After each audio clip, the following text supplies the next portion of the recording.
Ibu, saudara-saudara, senang kita dapat bertemu sekali lagi. Di malam hari ini kita mau merenungkan firman Tuhan dari kitab Mazmur pasal 121. Dari ayat pertama, nyanyian ziarah, aku melayangkan mataku ke gunung-gunung. Dari manakah akan datang pertolonganku? Pertolonganku ialah dari Tuhan yang menjadikan langit dan bumi. Ia takkan membiarkan kakimu goyah. Penjagamu tidak akan terlelap, sesungguhnya tidak terlelap dan tidak tertidur. Penjaga Israel, Tuhanlah penjagamu, Tuhanlah naunganmu, di sebelah tangan kananmu. Matahari tidak menyakiti engkau pada waktu siang atau bulan pada waktu malam. Tuhan akan menjaga engkau terhadap segala kecelakaan. Ia akan menjaga nyawamu. Tuhan akan menjaga keluar masukmu dari sekarang sampai selama-lamanya. Amin. Haleluya, puji Tuhan. Jadi kalau Bapak Ibu saudara-saudara yang pernah belajar dari Alkitab, kita tahu bahwa dari Mazmur dari pasal ke 120 hingga 134, yaitu adanya 15 Mazmur yang dipanggil nyanyian ziarah.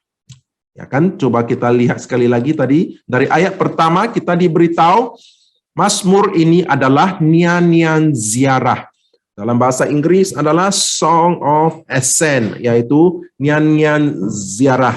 Dalam 15 Mazmur ini kita tahu siapakah penggubalnya. Mungkin ada 4 yang digubah oleh Raja Daud dan 1 oleh Raja Salomo. Yang lainnya kita tidak dicatat siapakah penggubah Mazmur-Mazmur tersebut. Dan mengapakah ini dipanggil nyanyian ziarah? Ada maksudnya. Mengapanya disebut sebagai nyanyian ziarah? Karena ia berasal dari kebiasaan menyanyikan sejumlah mazmur ketika orang-orang Israel mendaki ke Yerusalem dari berbagai tempat untuk berziarah dan beribadah pada 3 hari raya agung, yaitu menurut hukum Taurat mereka akan menyanyikan sejumlah mazmur ini. Ada 15 mazmur yang mereka nyanyikan. Ke semua orang Israel mereka diperintahkan untuk berhadapan datang ke hadirat Tuhan di kota Yerusalem. Jadi setiap kaum lelaki mereka akan pergi 3 kali setahun untuk menghadap Tuhan mereka. Dan mereka datang dari berbagai tempat yang berbeda dan mereka bersama-sama akan berkumpul di kota Yerusalem seperti yang diperintahkan dalam hukum Taurat. Ada satu lagi di mana menurut tradisi mereka berkata bahwa para imam,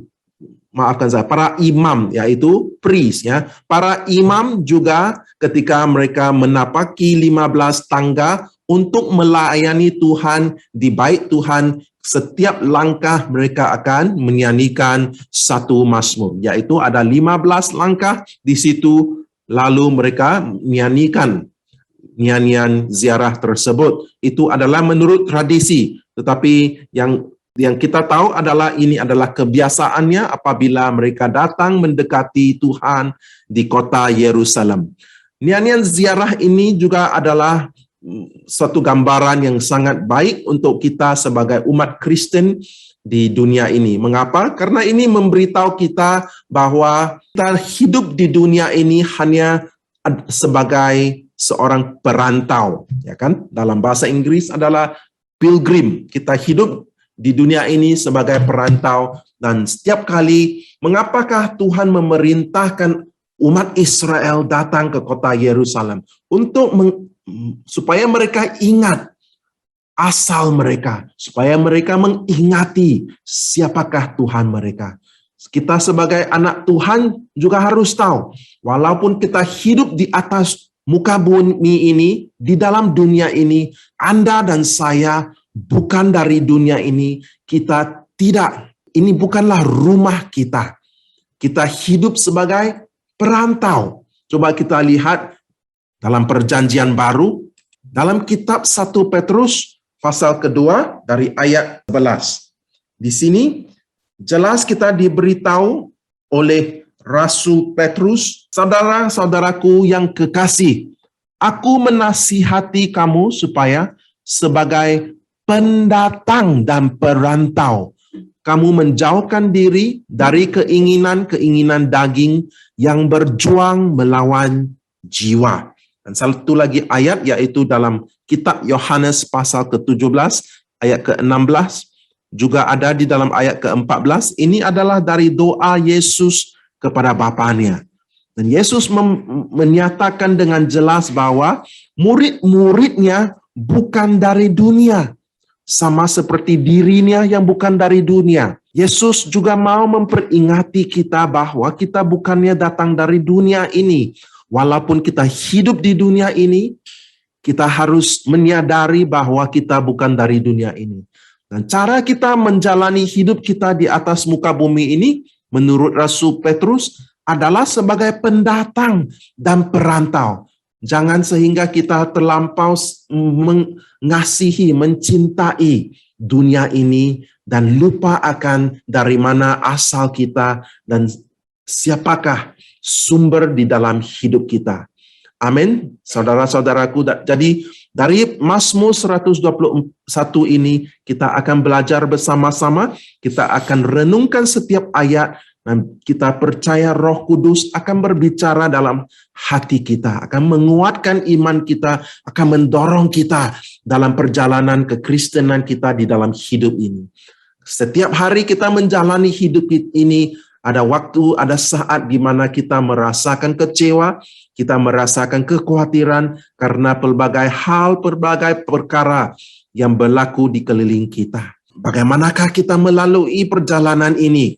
Jadi ke-15 Mazmur ini dari pasal 120 hingga 134 memberitahu kita perjalanan kekristenan ini adalah seperti mau mendaki gunung. Adalah sebuah perjalanan. Sebagai perantau, sebagai pendatang, tempat tujuan kita di akhirnya adalah kota Yerusalem baru. Amin.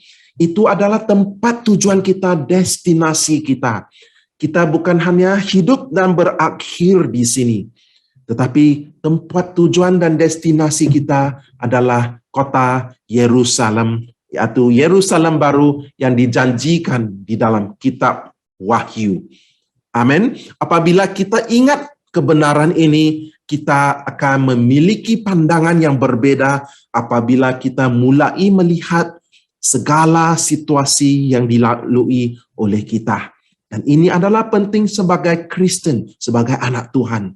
Kita tidak boleh hidup sebagai orang duniawi yang tidak ada tanpa tujuan dan tidak ada pengetahuan, tiada pengertian bagaimana untuk menjalani hidup mereka. Dan setiap kali kita renungkan ayat-ayat di dalam Mazmur 121, kita mesti ada di latar belakangnya, kita tahu mereka menyanyikan Mazmur ini ketika mereka membuat perjalanan menuju ke Yerusalem. Mungkin mereka datang dari kota lain, tetapi supaya mereka menurut hukum Taurat, yaitu hukum yang diharuskan oleh mereka dalam yang diberikan oleh Tuhan kepada Nabi Musa, Moses, supaya mereka menurut hukum Taurat. Kita sebagai orang Kristen di Perjanjian Baru, hukum Taurat sudah pun digenapi oleh Yesus. Jadi kita masih menghormati hukum Taurat, tetapi Yesus telah menggenapi hukum Taurat. Amin. Sekarang kita yang penting kita ikut firman Tuhan di dalam Perjanjian Baru. Perjanjian Lama juga sangat penting. Jangan percaya ada yang memberitahu kita, oh kita tidak belajar lagi Perjanjian Lama, itu tidak lagi relevan untuk kita, itu salah. Perjanjian Lama dan Perjanjian Baru juga adalah firman Tuhan dan kita mesti percaya dan ikut kedua-duanya. Amin. Haleluya. Ayat yang pertama, pemazmur itu memberitahu kita ini adalah sebuah nyanyian ziarah dan dia menyatakan, aku melayangkan mataku ke gunung-gunung. Ingat kembali, bayangkan kembali, mengapakah dia melayangkan matanya ke gunung-gunung? Dia sedang menuju ke Yerusalem. Kota Yerusalem dan bait suci Tuhan adanya di Yerusalem terletak di tempat pergunungan. Jadi mereka datang dari tempat yang lain-lain dan mendaki ke tanah yang lebih tinggi, tanah pergunungan. Jadi di sini pemazmur berkata dia melayangkan matanya ke gunung-gunung dan dia bertanya, dari manakah akan datang pertolonganku? Ketika dia membuat perjalanan itu menurut perintah Tuhan, mau pergi ke Yerusalem, dia bertanyakan dirinya, dari manakah datangnya pertolongannya. Tapi sebelum kita lanjutkan dengan lebih dalam lagi, kembali kita ke bahagian pertama tadi. Aku melayangkan mataku ke gunung-gunung. Jelas kita diberitahu pemazmur masih ada di bagian bawah, yaitu di lembah. Ya kan, ada lembah, ada tempat, ada gunung, ya kan, ada tempat tinggi. Hidup kita kadang-kadang atas, kadang-kadang bawah. Ada yang di lembah, ada yang di puncak gunung. Apabila kita penuh dengan sukacita, kita seperti ada di atas puncak gunung. Apabila kita melewati kesusahan, segala problema yang tidak dapat diselesaikan, seperti kita sedang hidup di lembah. Sebagai Kristen, sebagai anak Tuhan, kita mesti belajar bagaimana untuk hidup di lembah dan hidup di atas puncak gunung. Tidak selalunya kita berada di puncak gunung. Ini adalah realitasnya. Jangan kita menipu diri kita, aku hanya mau hidup di atas puncak gunung. Tidak, kita mesti belajar. Tuhan memberikan hikmat kebijaksanaan kepada kita melalui firman-Nya, supaya tidak kira di mana kita berada. Maupun di lembah ataupun di atas puncak gunung, kita tahu, kita fasih bagaimana untuk belajar tetap bersukacita, tetap penuh dengan arti dan makna di dalam hidup kita. Yesus tetap berada bersama dengan kita, menyertai hidup kita, tidak kira sama Anda ada di lembah atau di puncak gunung. Kita akan mendengar suara di dalam telinga kita memberitahu kita, Tuhan hanya menyertaimu ketika Anda di puncak gunung. Itu tidak benar. Tuhan Yesus berjanji, aku akan bersamamu, menyertaimu. Tidak kira kita di mana juga. Jadi di sini pemazmur masih di lembah. Tetapi bagaimana kita belajar untuk hidup ketika kita di lembah? Walaupun dia masih di lembah, fokusnya adalah di gunung-gunung. Dia sedang menuju ke arah Yerusalem. Apabila kita di lembah, fokus kita harus kepada Yerusalem. Amin. Yerusalem di sini berarti kerajaan Tuhan. Sekarang bukan hanya terbatas di sebuah tempat, lokasi, posisi di Israel. Kita tafsirkan ayat ini dari sudut sebuah simbolis atau gambaran di mana ketika kita berada di lembah, walaupun kita berada di tengah-tengah kesusahan dan kesulitan, kita harus belajar seperti pemazmur ini untuk melayangkan matanya ke gunung-gunung. Haleluya. Kalau kita masih tetap melihat ke bawah, tiada tempat lagi untuk kita melihat ketika kita berada di lembah. Hanya satu arah sahaja kita dapat melihat, yaitu biar mata kita tertuju ke puncak gunung, ke Yerusalem, kerajaan Tuhan. Amin. Walaupun di lembah, hatiku, pengharapanku, pemandanganku, pikiranku, sudut pandangku selalunya harus menuju ke Yerusalem. Cara ini kita akan selalu memiliki perspektif yang benar. Kita tidak akan ditipu atau dibohongi oleh musuh kita. Jadi pemazmur mengatakan aku melayangkan mataku ke gunung-gunung. Itu adalah sesuatu yang bagus. Sesuatu yang kita dapat pelajari. Adakah Anda di lembah hari ini? Bapak, Ibu, saudara-saudara, layangkan matamu ke kerajaan surga, ke Yerusalem. Amin.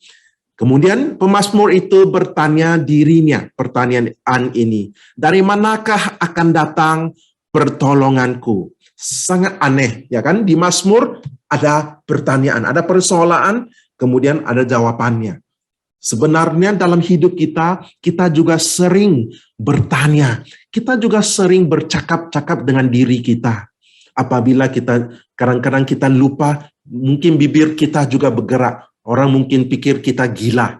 Tetapi sebagai manusia kadang-kadang kita sering berpikir dan bertanyakan diri kita. Dan di dalam firman Tuhan, terutamanya dalam kitab Mazmur, kita perhatikan pemazmur sering bertanyakan dirinya, kemudian menjawab dan memberitahu Tuhan dan mencurahkan hatinya kepada Tuhan. Ini adalah salah satu cara kita belajar mendekati Tuhan. Jangan hanya kita memikirkan masalah kita dan bertanyakan diri kita berbagai soalan. Jangan berhenti di situ, tetapi lanjutkan dari titik itu, kita lanjutkan pertanyaan itu kepada Tuhan juga. Aku sedang melalui perkara ini. Tuhan, apakah pikiranmu? Apakah pandanganmu dalam hal ini? Jadi pemazmur ini berlaku sedemikian. Dia bilang, dari mana datangnya pertolongan aku?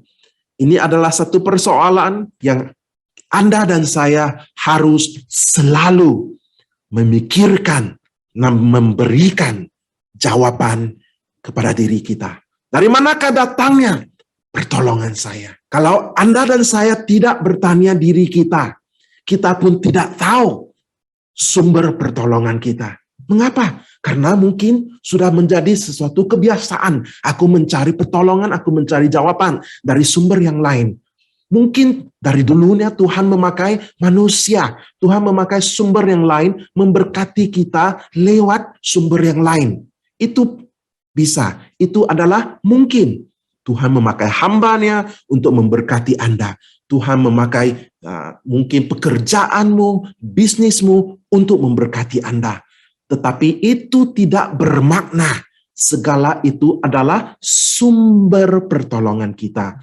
Sebagai manusia, cepat kita lupa dan menjadi kebiasaan dalam pikiran kita. Kita pikir, oh dulu Tuhan memberkati aku melalui pekerjaan ini, melalui kawan ini. Oh, aku harus pergi cari kawan ini. Aku perlu cari kawan ini. Tanya, coba cari pertolongan daripada kawan ini.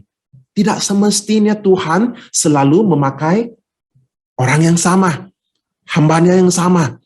Yang penting di sini, apabila kita menyanyiakan diri kita, bertanya persoalan ini, kita harus ingat, oh, aku sudah salah di sudut ini.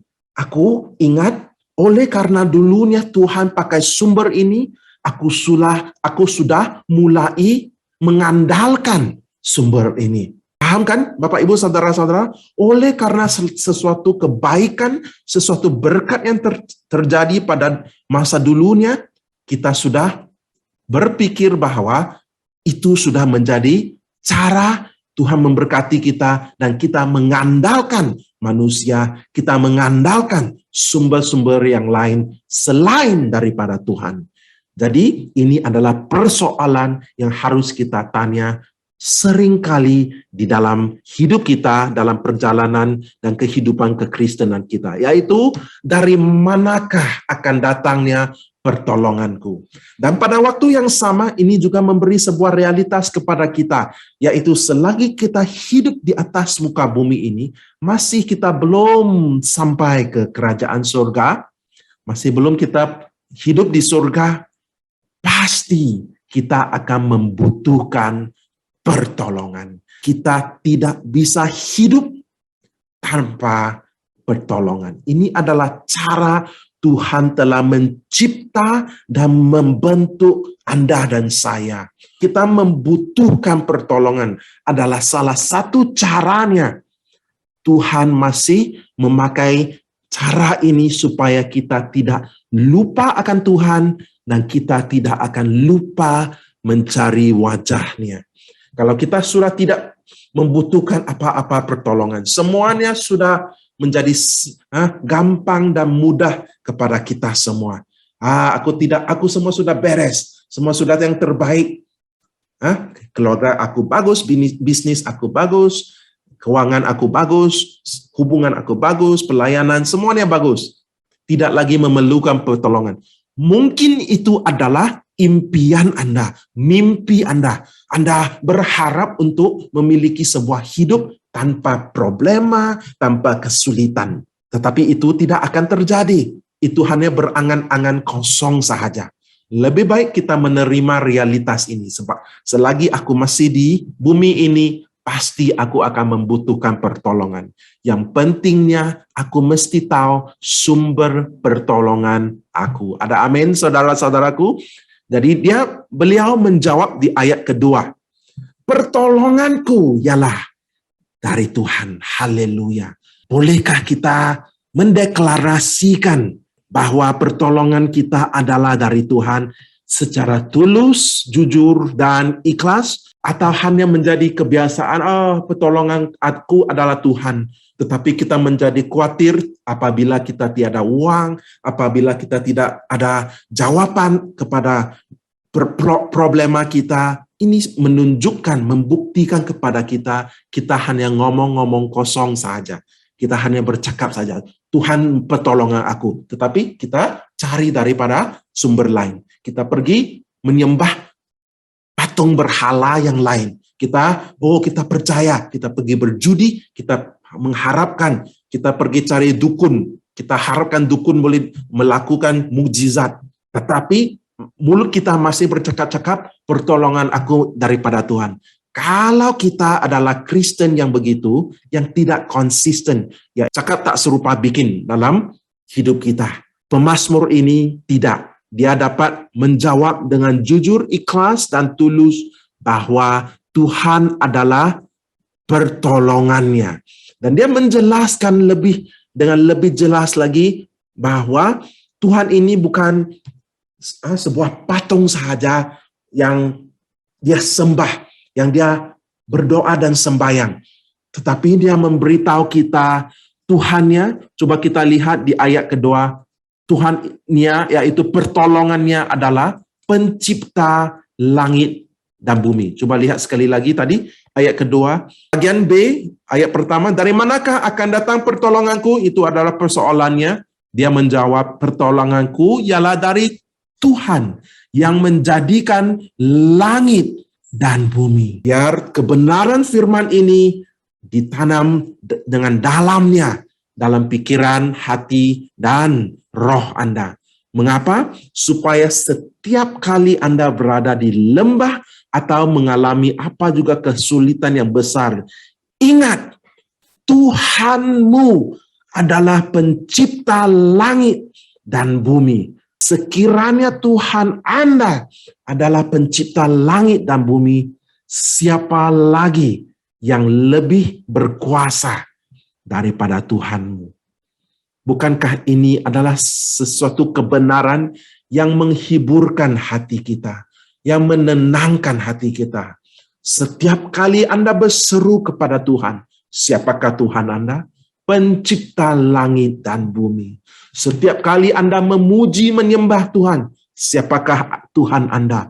Pencipta langit dan bumi. Tiada lagi kuasa yang lebih besar daripada pencipta langit dan bumi. Tuhan yang begitu besar, begitu berkuasa, yang berdaulat dari seluruh dan setiap aspek di alam semesta ini. Siapakah lagi yang lebih berkuasa, yang bisa melakukan hal yang lebih besar daripada pencipta ini? Jawabannya adalah tiada. Tuhan Anda adalah pencipta langit dan bumi. Ingat baik-baik, saudara-saudaraku. Di masa depan akan ada lagi kesulitan yang besar, yang lebih melarat, yang lebih parah lagi. Itu adalah kebenarannya. Menurut firman Tuhan, di akhir zaman akan terjadinya banyak kesusahan. Lebih baik kita menerima peringatan yang diberikan oleh dari firman Tuhan ini, supaya kita tidak hidup kehidupan kita seperti orang buta, seperti orang yang tanpa tujuan. Apabila kita menerima kebenaran firman Tuhan, kita juga diperlengkapi oleh firman Tuhan. Kita ingat, Tuhan aku adalah pencipta langit dan bumi. Datanglah apa-apa juga, ribut, taufan, tsunami, apa-apa juga kesusahan. Tuhanku adalah pencipta langit dan bumi. Hidupku ada di dalam tangannya. Amin, saudara-saudaraku. Kemudian di ayat ketiga, pemazmur ini bermula mengatakan sesuatu yang sangat menarik di ayat ketiga. Yaitu yang memberitahu kita, Tuhannya, yaitu Tuhan kita juga tidak akan membiarkan kakimu goyah. Pencipta langit dan bumi memiliki sebuah tujuan di dalam hidup kita. Apakah maksud saya di sini? Dia memberitahu kita sumber pertolongannya adalah Tuhan yang mencipta langit dan bumi. Kemudian tiba-tiba dia memberitahu kita apa yang dilakukan oleh Tuhan ini. Tadi dia bilang dia mencipta langit dan bumi. Sekarang pemazmur ini bilang dia tidak akan membiarkan kakimu goyah. Apakah relevannya? Tadi langit dan bumi, sekarang kaki. Berarti Tuhan kita bukan saja pencipta langit dan bumi yang tidak memedulikan ciptaannya, yang tidak memedulikan anak-anaknya, tidak. Tetapi walaupun dia mencipta langit dan bumi, dia memiliki kasih dan cinta terhadap ciptaannya, terhadap anak-anaknya.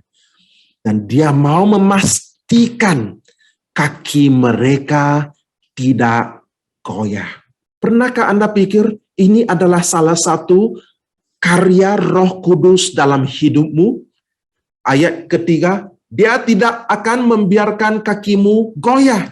Itu adalah karya Roh Kudus yang dikerjakan oleh Roh Kudus setiap hari dalam hidupmu. Apa yang kau cakap ini, Pak Pendeta? Apa yang kau cakap? Ya, setiap kali kita membuat sebuah kesalahan, kesilapan, kita berdosa, atau oleh karena kelemahan kita, karena kekhawatiran kita jatuh, ya kan? Hidup kita hilang iman kita.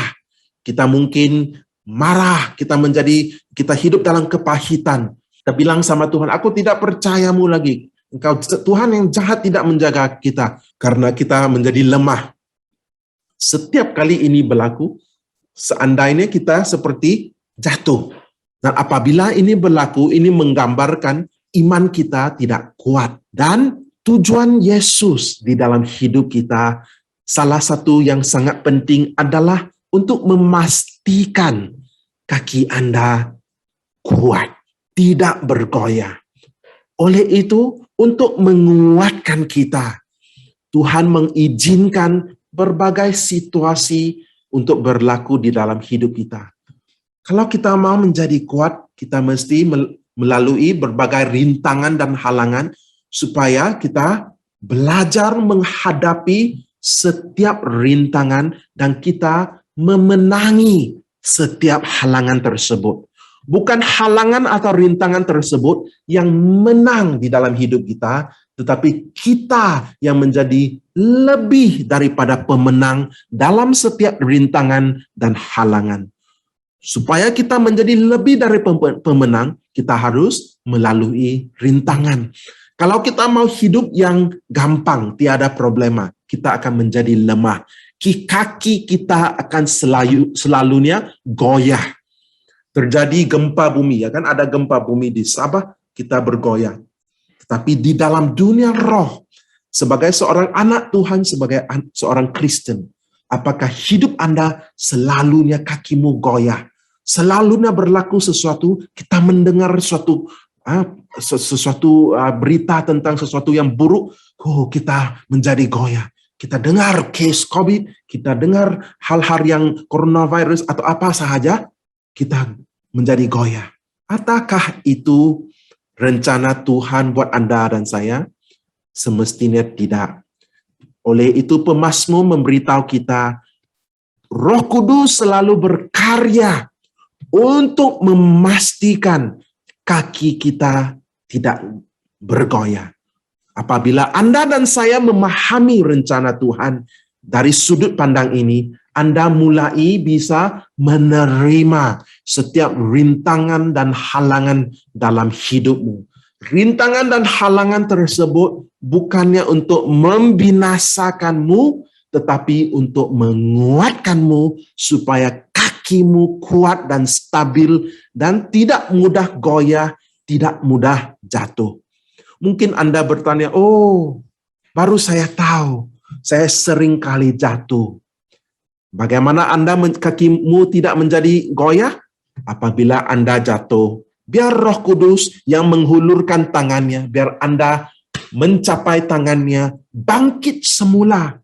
Jangan putus asa. Apabila Anda melihat tangannya yang diulurkan kepadamu, capaikan tangannya, bangkit semula dengan pertolongan Roh Kudus.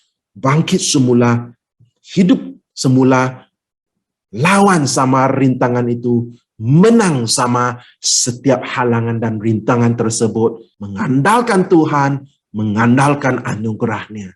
Haleluya. Itu adalah cara kita menjadi lebih dari pemenang.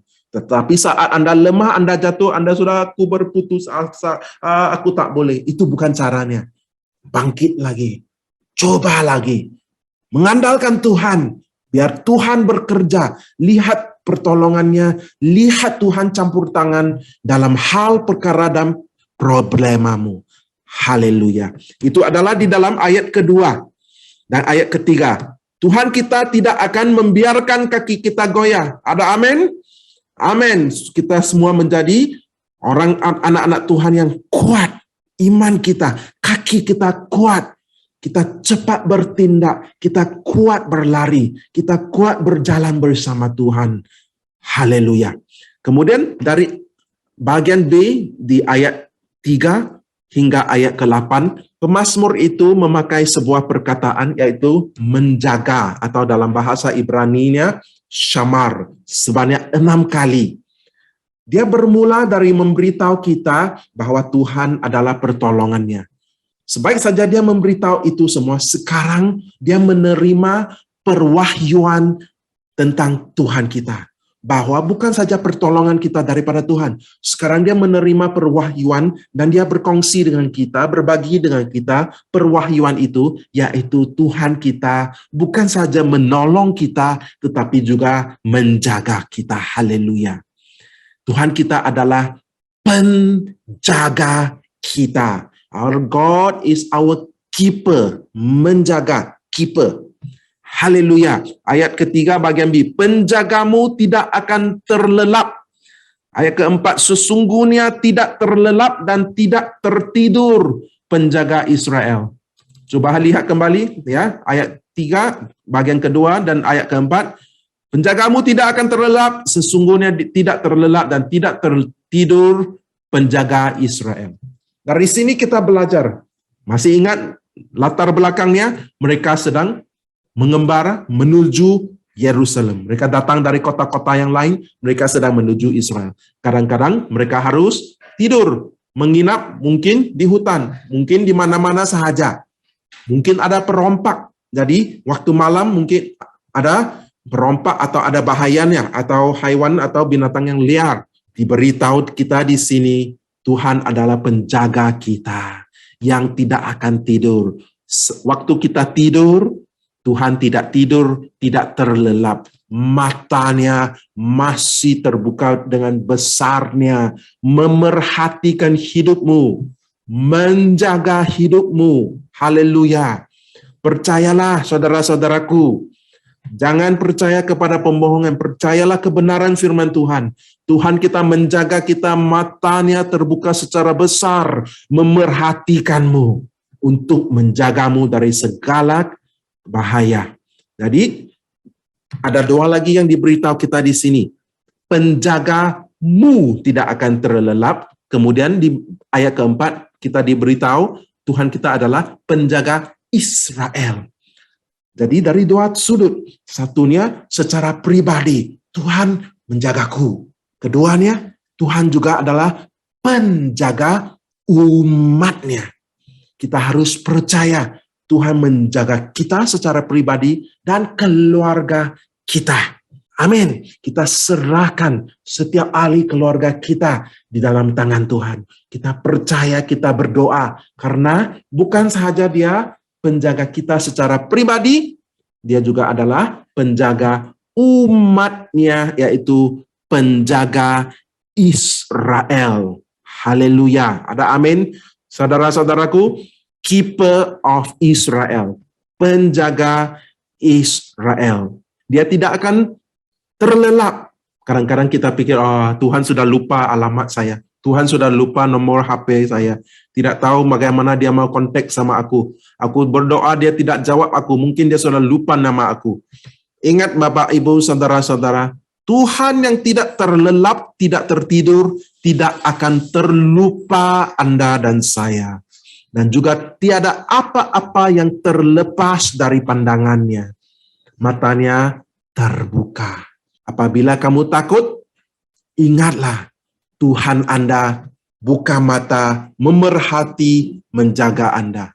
Oh, ada musuh, ada orang yang tidak suka kita, ada orang yang mau membawa apa-apa yang jahat di dalam hidup kita. Berlarilah kepada Tuhan penjagamu.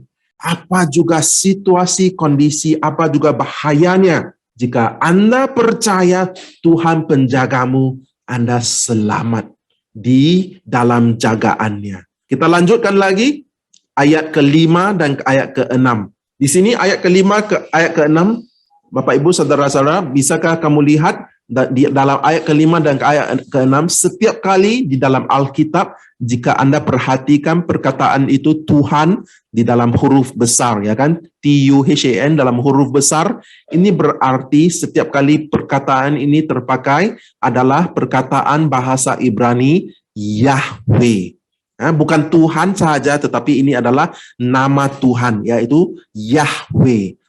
Tuhan atau Yahweh lah penjagamu, Yahweh lah naunganmu di sebelah tanganmu. Jadi di ayat ke-5 diberitahu dengan jelas siapakah yang menjagamu, namanya Tuhan kita adalah Yahweh dalam bahasa Ibrani-nya. Di ayat ke-6, matahari tidak menyakiti engkau pada waktu siang atau bulan pada waktu malam. Ini berlaku apabila Yahweh adalah penjagamu, Yahweh adalah naunganmu di sebelah tangan kananmu.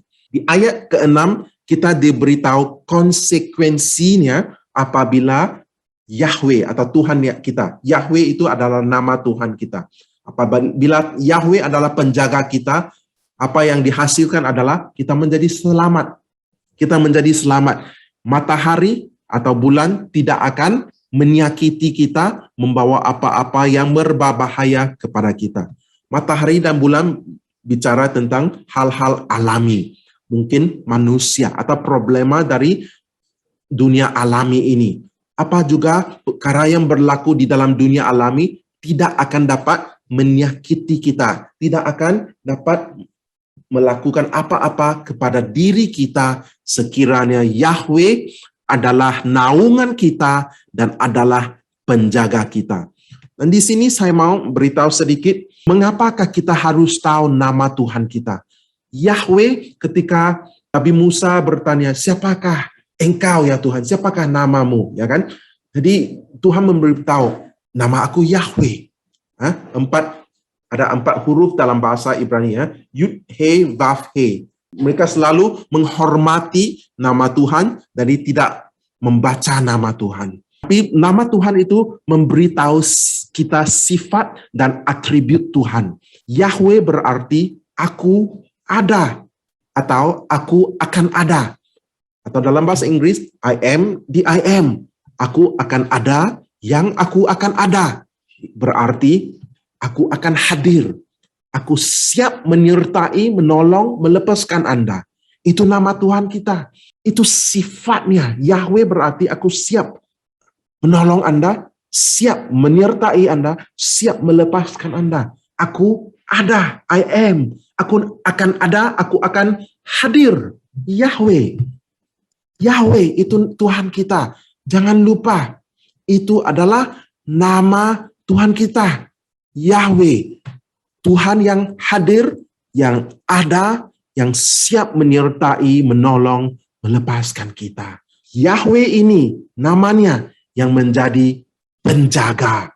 Tahu nggak Bapak Ibu saudara-saudara, ya kan kita di tempat-tempat seperti di kedai-kedai ada yang kita beri upah kepada orang untuk menjaga di waktu malam, ya kan? Ada penjaga supaya tempat itu aman dan selamat. Dan Tuhan sendiri memberitahu kita, Yahweh, dirinya adalah penjaga hidup kita. Apa mungkin kita coba sedaya upaya kita melakukan yang terbaik, tetapi masih ada kelemahan, masih ada yang bocor, yang ada lubangnya. Tetapi kita merasa aman dan tenang karena walaupun kita sudah coba sedaya upaya kita, Tuhan kita yang menjadi penjaga di mana 100% Dia pastikan kita selamat dan aman. Haleluya. Hasil kita, mungkin kita coba sedaya upaya, tidak dapat mencapai 100%. Ya kan, kita manusia, kita mungkin terlepas pandang sesuatu. Kita terlepas pandang, kemudian mengakibatkan sesuatu. Tetapi apabila kita menjadikan Yahweh penjaga kita, yang dijaganya selalunya 100%. Haleluya. Tiada kesilapan yang akan dilakukan oleh penjaga kita. Karena namanya Yahweh. Namanya Yahweh. Nah, apabila kita di bawah naungannya, di bawah jagaannya, kita tidak akan disakiti matahari maupun bulan. Sekali lagi gambaran di sini memberitahu kita, dalam perjalanan kita ke Yerusalem, akan ada terik panas matahari yang kadang-kadang menyakiti kulit kita.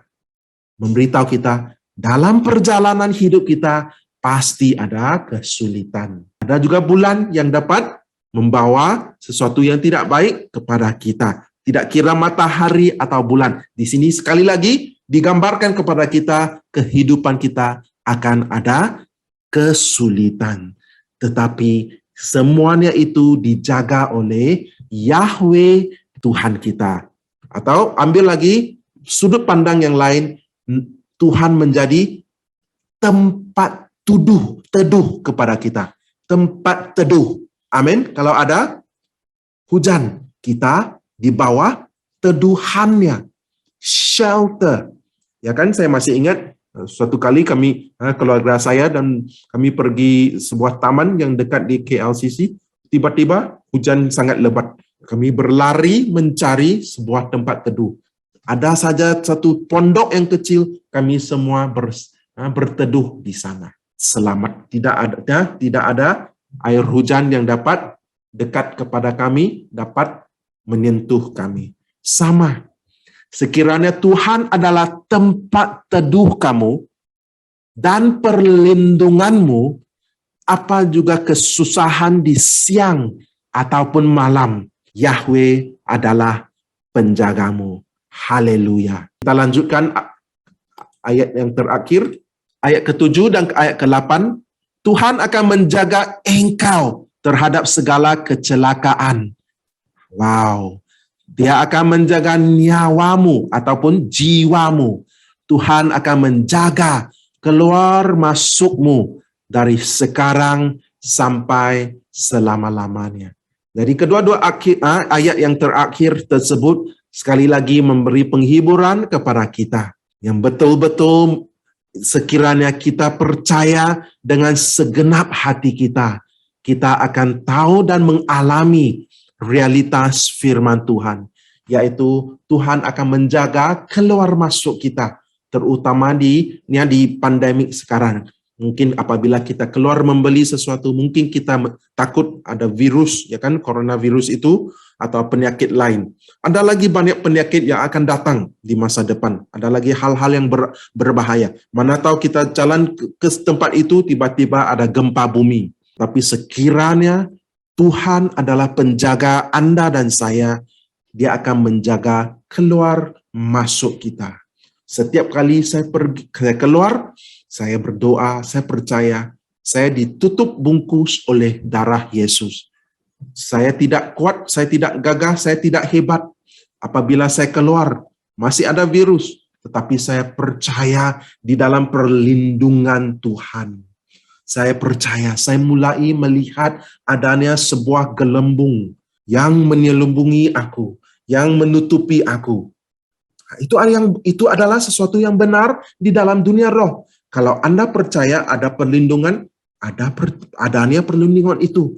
Mungkin mata Anda tidak bisa lihat, tetapi dalam dunia roh ada sebuah gelembung yang menutupi kita, yaitu darah Yesus yang menutupi kita.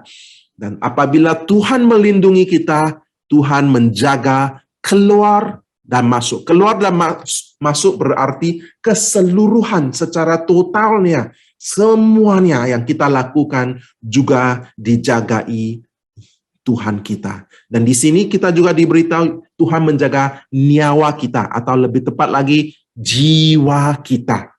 Yaitu jiwa kita membutuhkan penjagaan Tuhan. Kita bukannya hanya memerlukan penjagaan untuk tubuh badan kita. Oh, kita tidak mau ada penyakit, kita tidak mau dibahayakan atau ada kemalangan yang terjadi di dalam tubuh badan kita. Jiwa kita, di dalam kita, itu juga memerlukan penjagaan. Karena kita menjadi cepat marah, kita menjadi orang yang cepat berdendam, kita menjadi orang yang cepat, apalagi menjadi pahit dalam kepahitan, menjadi berasa iri terhadap orang lain, cepat menjadi khawatir. Kesemua ini memberitahu kita ciri-ciri jiwa di dalam kita. Tanpa jagaan Tuhan, jiwa kita menjadi kotor, jiwa kita menjadi lemah, jiwa kita menjadi jelek. Oleh itu, kita mau ingat, Tuhan bukan hanya menjaga hidup kita secara fisiknya, tetapi juga menjaga jiwa kita. Dia mau menjaga jiwa kita. Amin, saudara-saudaraku, secara keseluruhannya, sekarang sampai selama-lamanya, biar Tuhan kita menjadi penjaga kita. Haleluya. Ayat ke-7 tadi saya tidak bacakan ya. Menjaga kita terhadap segala kecelakaan. Segala kecelakaan tidak akan terjadi di dalam hidup kita sekiranya Tuhan menjaga kita. Sebelum saya berakhir di sini, kita renungkan sekali lagi di dalam Mazmur 121 di sini. Kita mulai Mazmur ini daripada bertanyakan diri kita. Ini menjadi fondasinya. Kita harus bertanyakan diri kita. Apakah Tuhan adalah pertolongan kita? Sekiranya kita tidak menjadikan Tuhan kita pertolongan kita, Tuhan kita bukan sumber pertolongan kita, kita tidak dapat melangkah dengan lebih dalam untuk mengalami realitas di mana Tuhan adalah penjaga kita. Mungkin kita selalu hanya meminta tolong daripada Tuhan. Pergi lebih dalam lagi. Mari datang kenal Tuhan kita. Mari adakan sebuah hubungan dengannya. Dan dari situ, dalam konteks sebuah hubungan intim, kita mulai alami realitas penjagaannya.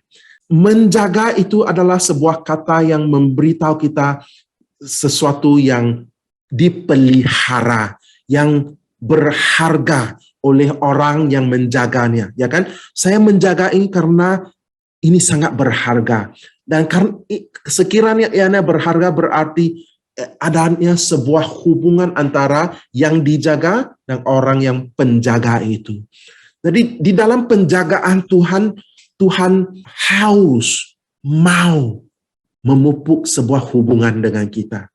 Tuhan mau kita mengalami penjagaan ini di dalam hidupnya, di dalam konteks di mana kita berhubung dengannya dalam segala sesuatu aspek di dalam hidup kita. Sebaik saja kita alami sesuatu, kita memberitahunya.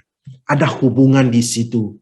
Dan bukan hanya minta tolong Tuhan. Itu betul, kita berseru kepada Tuhan, kita juga memberitahunya, Tuhan, aku percaya Engkau menjagaku.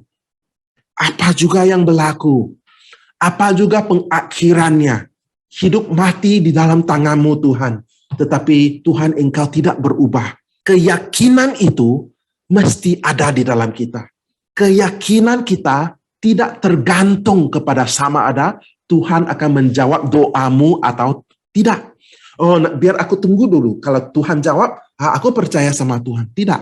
Kita mesti bertumbuh dalam keyakinan kita. Iman kita terhadap Tuhan mesti bertumbuh. Kita tidak di sana, biar aku tunggu dan lihat dan perhatikan. Tidak. Di tempat itu, di saat itu kita pilih. Aku percaya Tuhan, Engkau menjagaku, menjaga keluargaku. Hidup mati di dalam tangan-Mu. Apa juga yang terjadi, aku tetap percaya. Aku tetap pegang kepada iman ini bahwa Engkau adalah penjagaku, Engkau adalah penolongku. Yahweh, Engkau adalah naunganku. Yahweh, Engkau adalah penjagaku. Amin, saudara-saudaraku. Ini sangat penting biar keyakinan ini dilahirkan oleh Roh Kudus di dalam hidup kita. Mari kita berdoa bersama-sama. Tuhan Yesus, kami berterima kasih, kami mengucap syukur atas firman-Mu malam hari ini. Tuhan, Engkau memberitahu kami secara jelasnya, Engkau menjaga kami, Engkau pedulikan hidup kami. Engkau adalah sumber pertolongan kami. Kami tidak mau hanya selalu mencari pertolongan dari-Mu, kami juga mau kenal-Mu sebagai penjaga kami. Sebab itu benar-benar adalah sifat-Mu. Itu adalah atribut-Mu. Engkau adalah Yahweh yang sudah siap, bila-bila sahaja siap menyertai hidup kami, menolong, melepaskan kami. Jadi ya Bapa, kami serahkan kekhawatiran kami di dalam tangan-Mu malam hari ini. Kalau ada apa-apa yang di dalam hati kami yang kami tidak paham, kekeliruan atau kerunsingan di dalam pikiran kami, malam hari ini kami membuat keputusan untuk menyerahkan kesemua ini di dalam tangan-Mu. Kami mau bukan sahaja mencari pertolongan daripada-Mu, kami mau alami jagaan seorang Bapa. Bapa yang baik, Bapa surgawi kami, Engkau jaga kami dengan baiknya, dengan sempurnanya. Penjagaan-Mu adalah sempurna, adalah yang terbaik. Bebaskan mereka yang sudah diperangkapi dalam perangkap musuh, sama ada mereka atau ahli keluarga mereka yang terjerat di dalam perangkap musuh. Kami satukan hati kami dan berdoa supaya yang dijerati oleh musuh dibebaskan dalam nama Yesus. Serahkan dari hatimu kepadanya. Sekiranya ada dosa yang harus diakui, berikan kepada Tuhan. Lepaskan pengampunan. Lepaskan pengampunan. Lepaskan kekhawatiranmu kepada Tuhan. Jangan pikul beban-beban yang berat lagi. Tuhan sudah datang melepaskanmu dari segala beban. Pergilah dengan sukacita Tuhan, pergilah dengan kekuatan Tuhan. Tuhan, jamalah setiap anak-anak-Mu malam hari ini, berikan iman yang baru, berikan pengharapan yang baru. Bukalah mata kami ya Bapa, untuk melihat dan menikmati realitas-Mu. Bukalah telinga kami untuk mendengar suara-Mu. Kami mau menikmati hadirat-Mu di saat ini juga Bapa. Dalam nama Yesus, biar aliran Roh Kudus-Mu mengalir dari tempat ini ke setiap rumah dalam nama Yesus. Tidak kira mereka ada di mana juga. Di saat ini, biar aliran Roh Kudus, damai sejahteranya, jamahannya, penuhi kamu sekarang. Terima dalam nama Yesus. Terima dalam nama Yesus. Biar api Tuhan membakar segala yang tidak menyenangkan hati Tuhan. Biar api Tuhan membakar segalanya yang jelek, yang tidak harus ada di dalam hatimu. Bebaskanmu dalam nama Yesus. Tuhan Yesus, kami percaya malam hari ini Engkau ada di tengah-tengah kami. Kami berdoa dan kami percaya Tuhan, Engkau penjaga kami, Engkau akan menjaga keluar masuk setiap anak-anak-Mu di sini. Engkau akan menjaga kami daripada segala kecelakaan. Kami akan menikmati kebaikan-Mu, walaupun kami melalui kesulitan demi kesulitan, tetapi kami menjadi semakin kuat dalam-Mu ya Bapa. Pengharapan kami menjadi semakin kuat, iman kami menjadi semakin kuat. Hubungan kami dengan Engkau ya Bapa menjadi semakin intim ya Bapa. Tolonglah kami berdoa dan berseru kepada kami. Terima kasih Bapa sekali lagi. Bapa surgawi, Bapa yang baik, kami serahkan setiap kami di dalam tangan-Mu. Tuntunilah kami, pimpinlah hidup kami. Berfirmanlah di dalam hidup kami. Dalam nama Yesus kami berdoa malam hari ini, dan sama-sama yang percaya kita semua katakan amin.